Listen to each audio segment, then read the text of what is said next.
Hello and welcome everybody to Crypto Rosetta. My name is Savage and today we're going to be having a look at Near Protocol. Before we jump into the price action, I just want to say thank you for watching. If you are enjoying the content, please smash that like button, hit that subscribe button if you haven't already, turn on those bell notifications so you never miss a video, and why not leave us some feedback down below in the comment section. Also in the description you'll find a link to the Discord. Come check it out. It is free to join. Once in the general chat area, just add mention a member of staff and we'll be happy to help you out. Okay, so for the most part, what we're looking for within this smaller internal structure here is that potentially we're looking at a fifth wave. So we can argue that it could have actually completed into here, where we've just had this as a correction into this zone for a fourth and then a fifth. It is, however, also possible for as long as we hold this zone that we could argue that we could get something like this, where we actually look for a bigger corrective pattern here. And we would be looking at the potential that we still have this fifth wave to come.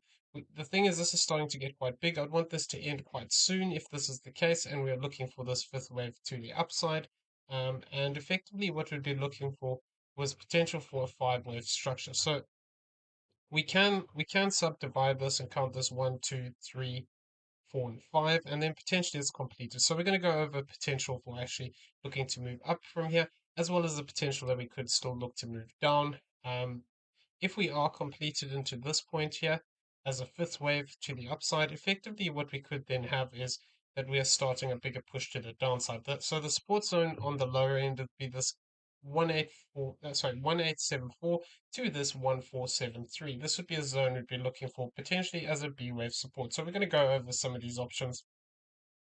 Effectively, what we would be looking for though is whether this becomes an A, a B, and then we push up for another C wave, or alternatively, this could become a 1, 2, and then we look to push up for that third. So this is just some of the possibilities at the moment. There is a possibility we could have completed this this move to the downside into this with a five-wave move, in which case we would be looking for the potential of a bigger zigzag to the upside, or alternatively looking for a trending move. We don't have enough information yet though, so we have to just analyze these as we go. So what we would be looking for if we are completed into this high point here, I'm going to go over that. Actually, let's go now. Let's talk about the potential we could complete here first. So effectively, then what we'd be looking for would be the potential to actually have a five-wave move to develop to the upside, and what I would be looking for would effectively be something like this. And confirmation would only really come by moving above this 2334. At the moment, all we have is basically, we can count this from back here as a flat as well. So we need to just be a bit careful because it could be a fourth wave and we actually have to break down. Alternatively, if we do complete into here, we could then argue that we have potentially set up for a wave one here. Confirmation, like I said, would only come by pushing up much higher past this 2334.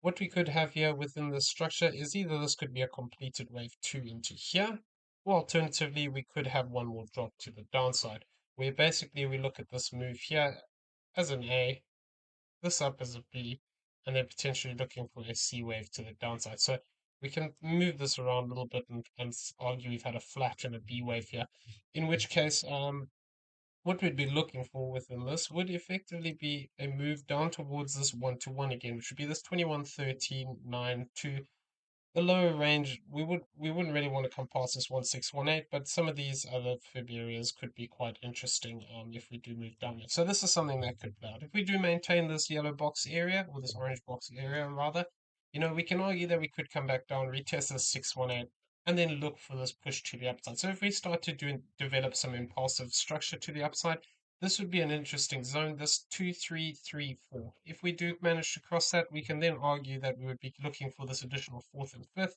in which case we can then potentially look for a bigger five-wave move. If we do retrace and manage to hold this zone here of this 2.223 to this 2.145. So this is something that could play out. If we do get this five-wave structure up here, we could then look to potentially look for the this continuation if we manage to hold the support zone. Any kind of a drop past 208.89 would invalidate this potential. So we can see that this could potentially look to give us a five-wave structure to the upside. This is the typical target range that we'd be looking for, this 3445 to this 3056. However, if we do actually just push up here into this zone, it is possible we could get a truncation within this fifth wave, where we actually don't manage to break this wave three top, or we do just look to push it and then basically have a swing failure here and look to break down. So this is something that we need to just keep an eye on. The typical zone, like I said, would be higher up here. However, we could see this fall short. Okay, so that is basically for the continuation side to the upside. And if, like I said, we rather argue that we've already had this fifth wave here, what we could be doing is setting up for either a big five-wave structure to the downside, or alternatively, we could be looking to form corrective structure where this becomes an A, B, C, and then we get a B and then a C, and we look to push down. Technically speaking, it could just come as an A, B, C, and that would be sufficient enough for a retracement.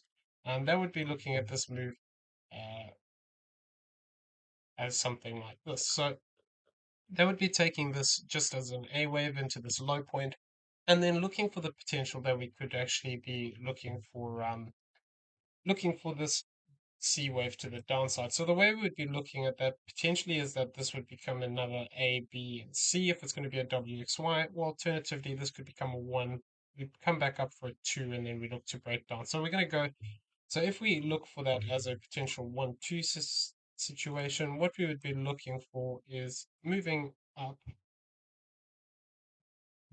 potentially into the 618 50% zone again. So this 50% would be retest of the bottom of the support zone.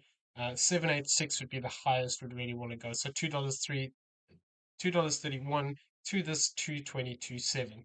So this is a zone that we could look for further rejection. So if we do actually move up into this zone and we get only a three-wave move develop here, effectively what we could then look for is the potential to break down again. And the one-to-one would take us to that 50% roughly.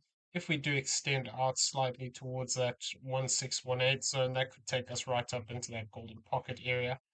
So that's something that could play out if we're looking for this full continuation.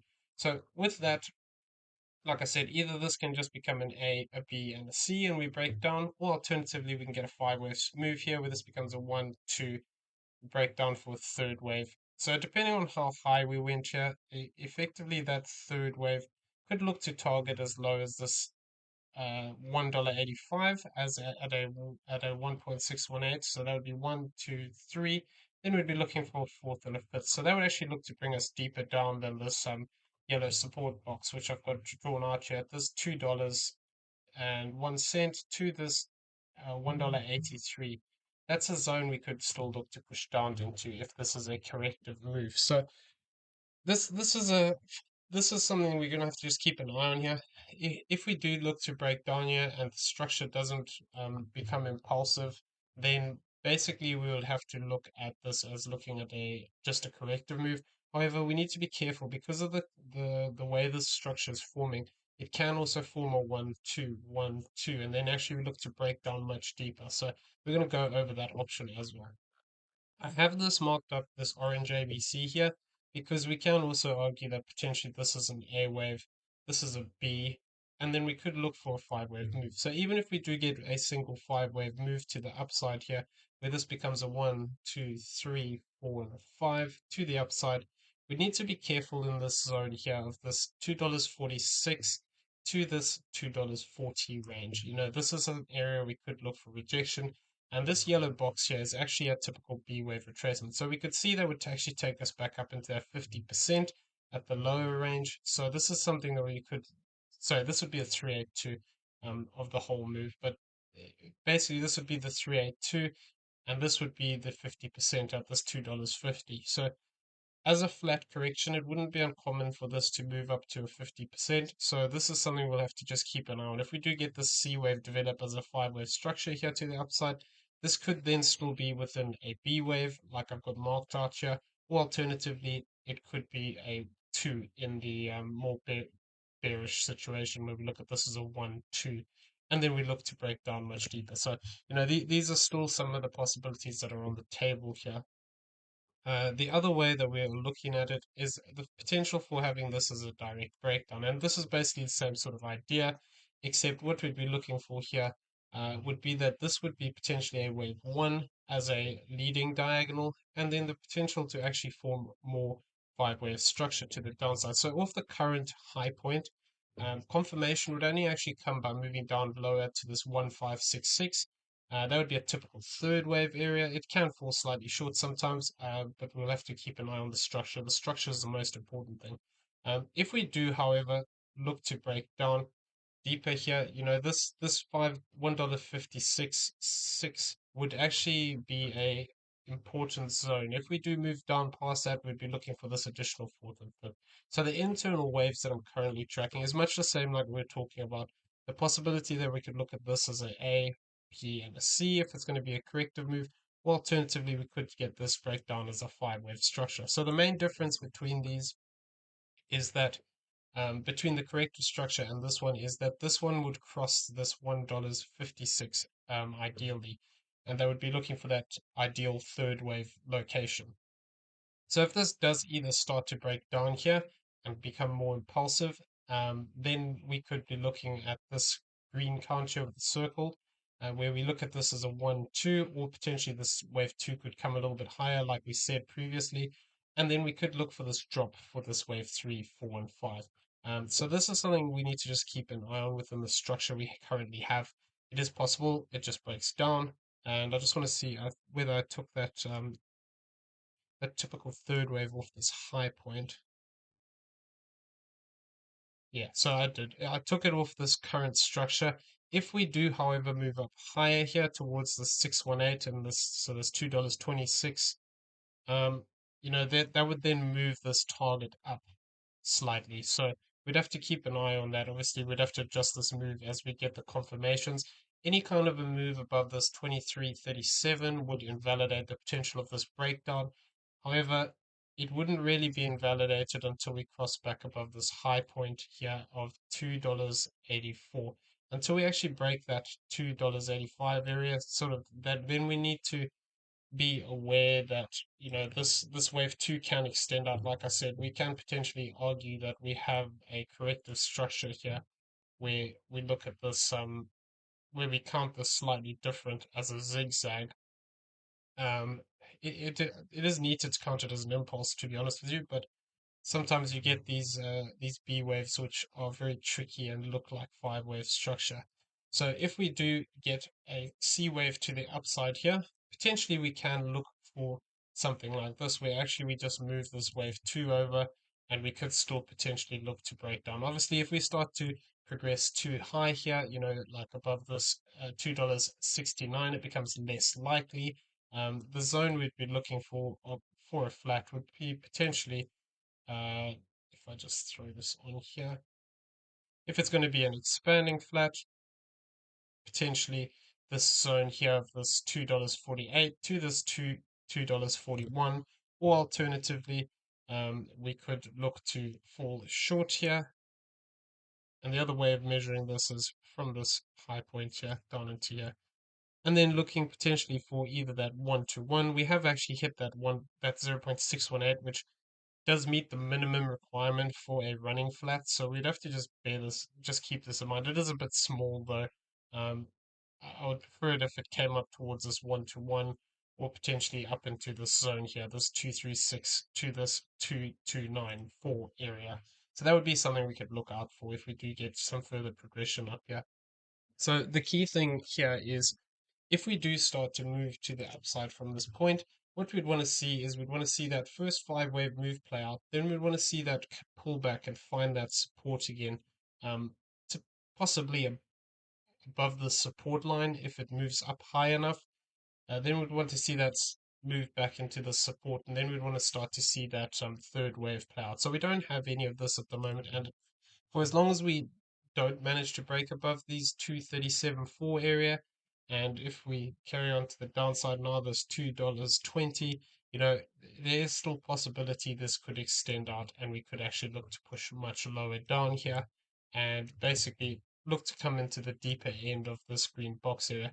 Though if we do form a five wave move like this, it becomes less likely that this is a corrective move, unless we get a very deep B wave, and it becomes more likely that we could actually look to break down deeper here, where this becomes a 1, we come back up for a 2, or an A, come back up for a B, and then come down for a C. So, we're going to have to keep an eye on this. within these structures. So basically, we're going to just jump out here onto the macro side now, and there's some things I want to just talk about. So the way that I'm currently looking at this, there's two ways, and basically is either looking at this as a W, X, and a Y to the downside, where actually we formed just the A wave here, and we're potentially looking to form this B wave and push down one more time for this 1-to-1 area of this 0.66, and this 1-to-1 of Y would actually be 0.853. So this is something that could still be on the cards here, where we form this as a A wave. We've come actually up here for a B, even if we form a zigzag and we push up higher into the square. So even if we do find support, we come back down, we find support, we move back up at a 1-to-1, potentially looking to target out some of these zones. We could still see this push to the downside in an additional seed wave.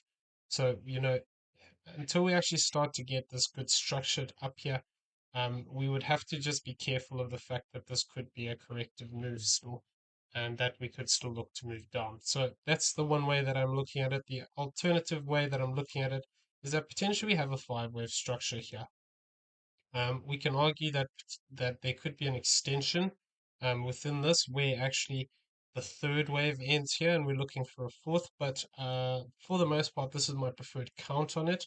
And what I'd be looking for is basically the possibility that we because we have the possibility of this as a five, we need to be careful that we don't form a B wave to the upside and actually look to progress down again in a C wave to the downside. So this is something that could very easily happen if this is not a completed correction. We don't have a lot of data here, so all we have is a three-wave move up here. It is possible that we could still see an additional zigzag to the downside, or alternatively, we could see some other structure develop here. So we're going to have to keep an eye on this on the longer term. Even if we do get a bigger move up here, like I said, so if we do come back, find support and push up, and we don't quite meet that 1.618, it is possible to come up here into these zones, retest them, and actually look to break down again. So, we need a bit more confirmation for this to be called a bullish move yet. There is potential that we can argue that this is a B wave and this is a C wave that's completed, and then we could actually start to move up here and be looking to take these highs. Though it's not my preferred count at this point. I'd still be either looking for this to form a B wave and break down again, or alternatively for this to be within that other structure where instead of counting this as a five wave into this low point, we count this as a three wave move. This is a B wave, and then we look for that C wave. Sorry, that Y wave to the downside. So, these are all still possibilities. We need to be careful with how they play out. Losing this low here of this 1229 would effectively remove any possibility of this becoming a bigger five-wave structure where we look at this as a 1, 2, 3, 4, 5 and look to try and challenge some of these high points. So yeah, that's what we're going to have to keep an eye on. This support zone here is going to be important on the way down, $1.87 to this $1.47 zone. We failed to hold this area. Basically, we'd need to see whether this low range of this 122 holds. If it fails, then I would be looking for this potentially to continue to the downside and possibly even come and get a retest of this channel line at a later date. So this is just something I'm currently tracking. We only have 3 touch points now on the top. But yeah, these things can change over time. So we'll have to just see whether it continues to respect this or whether we actually look to break above it and then sort of move away. Okay, so I'm going to leave the video there. I hope you found it useful. If you did, please smash that like button, hit that subscribe button if you haven't already, turn on those bell notifications so you never miss a video, and why not leave us some feedback down below. Also in the description below, you'll find a link to Discord. Come and check it out. It is free to join. Once in the general chat area, just add mention of Mirror staff. We'll be happy to help you out with anything you may need. In the description below, you'll also find affiliate links to PrimeXBT and BYBIT, both great exchanges that we use on a regular basis. If you don't have an account, using the affiliate link does help support the channel, and we do appreciate it. They do have deposit bonuses if you meet the requirements. If you press through the links down below and you go to the websites, you will be able to read up on these. So check them out if you are interested. Everyone, I'm going to leave it there. Have a great day.